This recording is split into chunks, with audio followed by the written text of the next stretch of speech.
बगर लाडकी बहिणीचा राज्य करणार हे लोक आहे. 1500 रुपये द्यायची गरज पडली नाही तर अशा हजारो पैशाला लात मारणारी लोक उभी केली. त्याचं नाव जिजाऊ आहे, लक्षात घ्या. आणि म्हणून हा अतिशय महत्त्वाचा विषय. जयंत्या ह्या काही भाषणापुरत्या, कार्यक्रमापुरत्या, हार घालापुरत्या मर्यादित नाही, तर ते लढून उरलं पाहिजे, पुरलं पाहिजे, याच्यासाठी असल्या पाहिजे. आमच्यातलं लढणं थांबते की काय अशा प्रकारची भीती सध्या आहे. सत्ता म्हणजे सर्व काही आणि सत्तेशिवाय काहीच जमत नाही अशी जे मानसिकता आहे त्याला चिरफाड करणारी व्यवस्था म्हणजे जिजाऊ आहे. एखादं लहानसं उदाहरण जर घेतलं तर तुमच्या आमच्या लक्षात येईल. सर्व महिला शक्ती इथे उपस्थित आहे. एक उदाहरण सांगतोय. जेव्हा जिजाऊंच्या देरानं स्वतःचा भाऊ मारला, जिजाऊचा भाऊ कापला गेला, त्याच्या महिन्याभरात लखोजी जाधवाचं अख्खं कुटुंब आम्ही पाहतो दरबारात कापल्या गेले.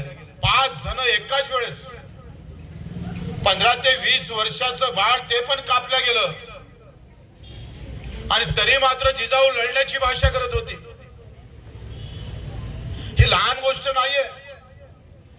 घरचा एक माणूस गेला तर महिनाभर उठणारी आमची अवस्था अशी करून ठेवली.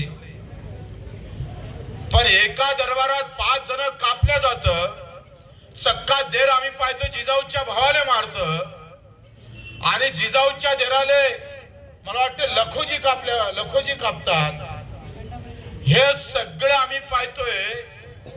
हे सगळ्या राजनीतीमुळे होतोय. आता तसंच आहे, फक्त ते दिसत नाही. ही कापाले भांडणाले लावणारी लोक ओळखता आली पाहिजे. आणि ज्याला ओळखता येत नाही तो कापल्याशिवाय राहत नाही. कापणारे आपण आणि कटणारे पण आपण. बटेंगे तो रहे, कटेंगे नहीं. बटेंगे तो किसान कटेगा, बटेंगे तो मजदूर कटेगा.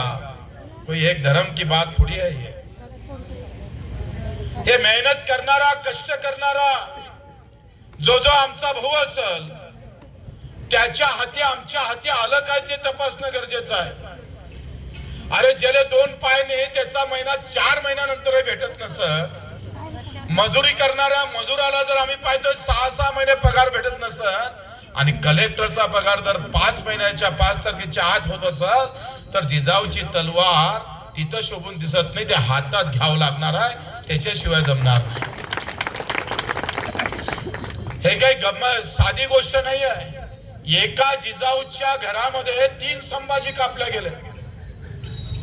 पहिला संभाजी आम्ही पाहतोय देर कापल्या गेला. दुसरा संभाजी स्वतःच पोरग कापल्या गेलं आणि तिसरा संभाजी नातू कापल्या गेला.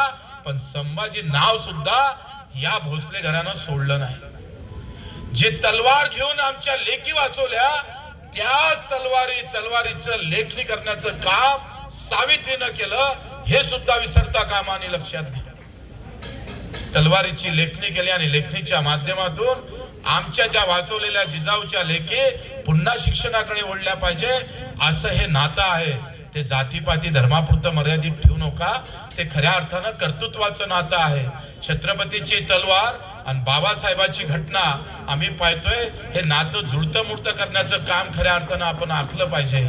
आणि ही काळाची गरज आहे. आपण त्या सोयीनं कसं काम करता येईल. इथं असणारा हक्काची लढाई जर थांबली तर त्याच्यासाठी तुटून कसं आम्ही उरून पुरणार याचं खऱ्या अर्थानं आम्ही विचार केला पाहिजे. नाहीतर आम्ही आता पाहतोय जगणं कठीण झालंय. कार्यकर्ता सांभाळणं म्हणजे लहान गोष्ट थोडी आहे. ज्या कार्यकर्त्यानं हा कार्यक्रम इथं घेतला, बंटी असेल, वसू महाराज असेल, आमचे दुबे असेल, काय नाव गोलू पाटील असेल, मेश्राम असेल, सगळ्यांनाच त्यांचे आभारच मानतोय. पण मला असं वाटतं भाषणानं मन भरतं, मन बरं वाटतं. कधी कधी उठून उभा राहावं वाटतं. पण ते क्षणापुरतं असणं गरजेचं नाही. मला वाटते कुठला चित्रपट नव्हता, भाषण नव्हतं, पुस्तकं फार नव्हते, पण छत्रपती तयार झाले. भाषण देऊन थोडे तयार झाले. कर्तृत्वातून झाले. मनात फक्त एकच गोष्ट होती, तुम्हाला मुद्दामून सांगतोय शेवटचं. जेव्हा सिद्धीजोरनं वेळा टाकला तेव्हा पहिला कामी कोणी आला असेल तर शिवानवा काशी झाला, पहिलं बलिदान झालं. दुसरं बलिदान वीर बाजीप्रभू देशपांडे सोबत अनेक मावळ्यांचं झालं. पण विशालगडावर अडवाले मात्र शिवाजीचेच नातेवाईक. इकडे आम्ही पाहतोय जातीचा विचार करतो म्हटलं तर ते जातीत नाही नात्यात नाही त्यांचं बलिदान होताना पाहत होते. आणि जे नात्यात आहे ते मात्र तलवारी घेऊन उभ्या होत्या. कारण काय असेल? कारण हेच होतं का छत्रपतीनं जातीचा विचार करून आखणी केली नव्हती. त्यांनी सांगितलं होतं शेत सारा शेतकऱ्याचा कोणाला जमा करता येणार नाही, तो नात्यातला जरी असेल तो मारल्या जाईल, कापल्या जाईल, असा जो आदेश काढला. त्याच्यामुळं हे शेतसारा खाणारी लोक जातीतले नात्यातले होते तरी ते विरोधात होते. कारण नीती आम्ही पाहतोय ते प्रजेच्या संरक्षणाची होती, प्रजेसाठी होती, रयतेसाठी होती. रयत महत्वाची होती. आणि मग नातं गोतं महत्वाचं नव्हतं. कायदा माणसं पाहून आणले गेले नव्हते, अन्याय पाहून कायदा निर्माण केला होता छत्रपतीनं. आणि नात्यातल्या माणसाचं कमिशन खाणं बंद झालं होतं. म्हणून विशालगडावर नातेवाईक जमा छत्रपतीला कापाले तयार होते. जाती पातीचे धर्माचे बंधनं तोडून न्याय अन्यायाची लढाई जर या देशात जगात जर कोण पहिले सुरू केली असेल तर त्याचं नाव छत्रपती आहे, लक्षात घ्या. आणि म्हणून त्या अशा छत्रपतीला तयार करणाऱ्या आमच्या जिजामातेला आम्ही नतमस्तक होतो. आणि आपण सर्वांनी हा कार्यक्रम अतिशय चांगला आयोजित. देश विदेशातील प्रत्येक घडामोडींचे लाईव्ह अपडेट मिळवण्यासाठी आता साम टीव्हीच्या सर्व सोशल मीडिया प्लॅटफॉर्मला लाईक, फॉलो आणि सबस्क्राईब करा. तसंच सर्व नोटिफिकेशनसाठी बेल आयकॉन प्रेस करायला विसरू नका.